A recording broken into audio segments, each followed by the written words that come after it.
Assalamualaikum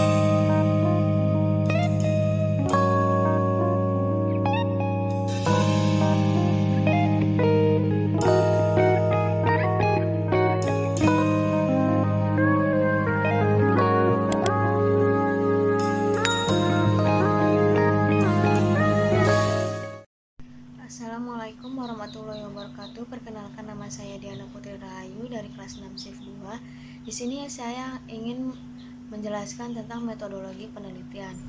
Yang pertama itu, metodologi penelitian adalah metode ilmiah yang mengidentifikasi masalah lalu setelahnya merumuskan masalah tersebut dengan hipotesis dan mengujinya dengan mengumpulkan data dari objek yang diteliti. Nah, di sini tuh ada langkah-langkah menganalisis metodologi penelitian. Yaitu yang pertama ada mengidentifikasi masalah, yang kedua merumuskan hipotesis, yang ketiga menguji hipotesis, dan yang terakhir itu membuat kesimpulan dari objek tersebut. Nah, selanjutnya itu ada susunan penelitian, yaitu deduktif-induktif, yang artinya memiliki pola dasar umum lalu ke sesuatu yang khusus, dan ada induktif, yaitu memiliki pola dasar yang khusus ke sesuatu yang umum dan menghasilkan teori yang baru. Nah, maksud dari deduktif-induktif itu misalnya kayak kumpulan teori secara umum itu dapat menghasilkan suatu konsep dan nanti dirumuskan dengan hipotesis khusus dan menentukan sampel untuk menguji hipotesis dan membuat kesimpulan yang berlaku umum. Nah, kalau yang induktif itu dari pengamatan terhadap objek penelitian, yaitu sesuatu yang khusus dan diharapkan menghasilkan teori baru secara umum. Nah, selanjutnya itu ada sistematika metodologi penelitian, yaitu metode, dan itu dibagi menjadi dua, ada metode kuantitatif dan kualitatif. Kalau metode kuantitatif, suatu uraian teori yang memberikan argumentasi teoritik terhadap konsep yang menjadi fokus penelitian, yang pengumpulan datanya itu menggunakan alat ukur. Nah, sedangkan metode kualitatif itu suatu metode yang digunakan untuk meneliti kondisi objek yang dimana peneliti mengumpulkan data dengan cara triangulasi atau gabungan. Analisis ini bersifat induktif dan hasilnya itu menekankan makna dari generalisasi. Nah, selanjutnya itu ada landasan teori metodologi penelitian. Yang A itu ada grand teori, yaitu sistem yang mengaitkan proporsi dan konsep yang abstrak yang dapat digunakan untuk menguraikan, menjelaskan, dan memprediksi secara menyeluruh sejumlah fenomena non-probabilitas. Nah, yang B itu ada penelitian sebelumnya, yaitu upaya peneliti untuk mencari perbandingan dan selanjutnya menemukan inspirasi baru untuk penelitian. Nah, setelahnya itu ada kerangka konsep, yaitu paradigma penelitian yang merupakan pola pikir yang menunjukkan hubungan antara variabel yang akan diteliti. Paradigma sederhana ini menunjukkan pengaruh hubungan antara variabel X dan variabel Y. Di sini tuh ada X mempengaruhi Y atau Y dan X sama-sama saling mempengaruhi.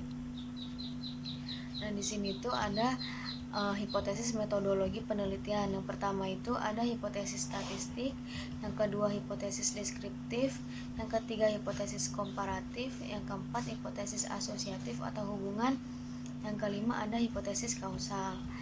Nah, hipotesis statistik ini hipotesis yang terdapat dua macam hipotesisnya, yaitu hipotesis nol dan alternatif. Kalau hipotesis nol itu sebagai tidak adanya perbedaan antara parameter dengan statistik atau tidak adanya perbedaan antara ukuran populasi dan ukuran sampelnya. Nah, kalau yang hipotesis alternatif itu kebalikannya dari hipotesis nol, yaitu adanya perbedaan antara dua populasi, adanya perbedaan antara data populasi dengan data sampel gitu. Nah, selanjutnya itu ada hipotesis deskriptif. Kalau hipotesis deskriptif itu dugaan tentang nilai suatu variabel tidak membuat perbandingan atau hubungannya gitu. Contohnya itu kayak berapa lama daya tahan tubuh daya tahan lampu merek A dan B. Nah, rumusan hipotesisnya itu daya tahan lampu merek A itu misalnya 450 jam dan merek B itu 600 jam. Nah, selanjutnya itu ada hipotesis komparatif. Hipotesis komparatif itu pernyataan yang menunjukkan dugaan dalam satu variabel atau lebih pada sampel yang berbeda. Nah, contohnya itu kayak adakah perbedaan kualitas audit KAP Big 4 dan non Big 4? Jawabannya itu bisa tidak terdapat perbedaan, atau kualitas audit itu lebih rendah, atau kualitas audit itu lebih tinggi gitu. Nah, yang keempat itu kan ada hipotesis asosiatif atau hubungan, yaitu hipotesis yang suatu pernyataannya itu menunjukkan dugaan tentang hubungan antara dua variabel atau lebih. Contohnya itu kayak adakah hubungan antara gaya kepemimpinan dengan efektivitas kerja? Hipotesisnya itu jawabannya kayak tidak ada hubungan antara gaya kepemimpinan dengan efektivitas kerja.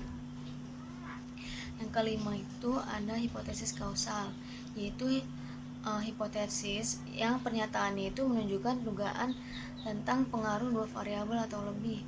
Contohnya itu kayak apakah gaya kepemimpinan mempengaruhi efektivitas kerja? Dan jawabannya itu gaya kepemimpinan itu berpengaruh positif pada efektivitas kerja.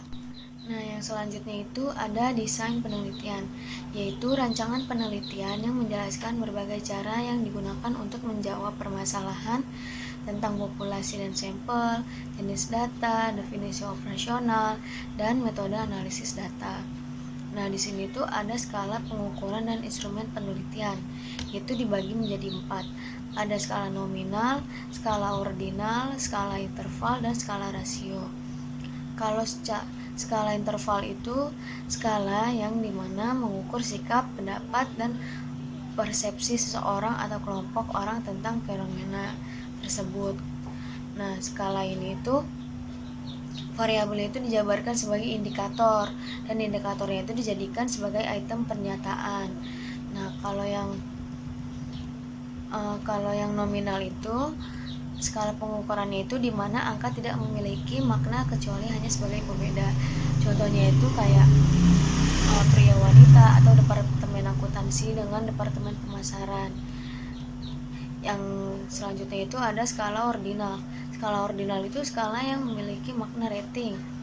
Contohnya itu kayak misal di dalam lomba kita itu pasti kan ada juara 1 sampai 3. Nah, itu tuh termasuk skala ordinal. Dan yang terakhir itu ada skala rasio. Skala rasio itu data yang dihasilkan itu berupa rasio, dan skala ini merupakan skala tertinggi dalam skala pengukuran. Contohnya itu kayak misalnya perhitungan ROA, kan perhitungan itu laba dikurang aset total. Nah, slide selanjutnya itu ada populasi dan sampling. Populasi adalah wilayah generalisasi yang terdiri atas objek yang mempunyai kuantitas dan karakteristik tertentu yang ditetapkan oleh peneliti yang dapat dipelajari dan mendapatkan kesimpulan dari penelitian tersebut. Nah, yang kedua itu ada sampel. Sampel itu bagian dari jumlah dan karakteristik yang dimiliki oleh sebuah populasi. Selanjutnya itu ada teknik sampling, yaitu dibagi menjadi 2, ada probability sampling dan non probability sampling. Kalau probability sampling itu di dalamnya ada simple random sampling, ada proportionate stratified random sampling, ada disproportionate stratified random sampling, dan yang terakhir ada area atau cluster sampling, yaitu sampling yang menurut daerah.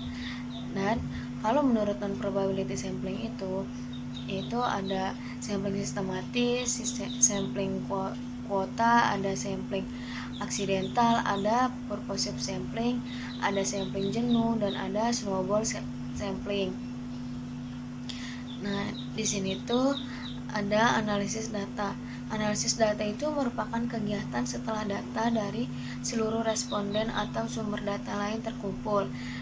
Analisis data ini berupaya untuk mengolah data agar menjadi sebuah informasi yang dapat dipahami oleh si peneliti dan dapat dijadikan solusi dalam menentukan permasalahan maupun kesimpulan dalam penelitian.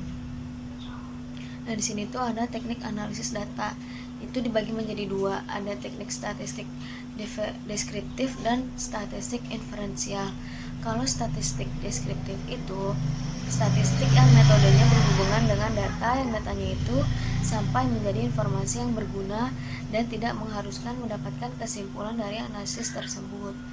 Nah, kalau yang statistik inferensial itu statistik yang digunakan untuk menganalisis data sampel dan hasilnya diberlakukan untuk populasi, karena statistik inferensial ini memungkinkan si peneliti yang mendapat temuan populasi yang lebih besar dan membantu menilai kekuatan hubungan antara variabel independen dan dependen. Nah, selanjutnya itu ada statistik parametris, yaitu suatu metode statistik yang penerapannya menduga atau mengukur parameter yang belum diketahui dari distribusi tertentu yang dianggap sesuai dengan kondisi data. Dan yang kedua itu ada statistik non parametris, yaitu suatu metode statistik yang tidak memerlukan adanya asumsi dari data populasinya dan tidak perlu didistribusikan. Nah, sekian dari saya. Terima kasih saya ucapkan bagi yang telah menonton video ini dan bagi yang telah meluangkan waktu untuk menonton video saya. Saya ucapkan terima kasih. Wabillahi taufiq wal hidayah. Wassalamualaikum warahmatullahi wabarakatuh.